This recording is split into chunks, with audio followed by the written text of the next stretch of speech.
Welcome to Luca and Miguel. Enjoy the video. You begin by making sure your account recovery contacts are accurate. This avoids lockout later.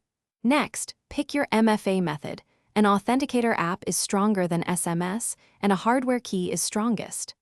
Once done, install your chosen authenticator app on your phone or register your hardware key. Make sure to save backup codes in a secure place. You're starting actual protection now. Follow prompts to link the factor to your account and verify a live code before moving on. Now link devices. Open the authenticator, scan the QR code, or type the setup key exactly. This pairs the app to your account. Once paired, register a second factor, another phone, a tablet, or a hardware key, so you have redundancy. Make sure to write down and store backup codes offline and record hardware key serial numbers in a secure place.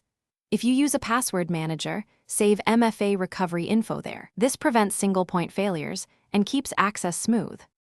Finish by testing everything.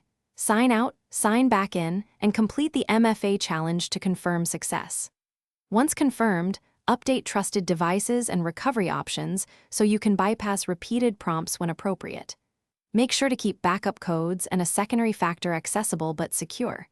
If you get locked out, use your offline backup codes or the registered hardware key immediately. If those fail, contact account support and be prepared to prove identity quickly to regain access. Thanks for watching and please subscribe. It's the best investment you'll ever make.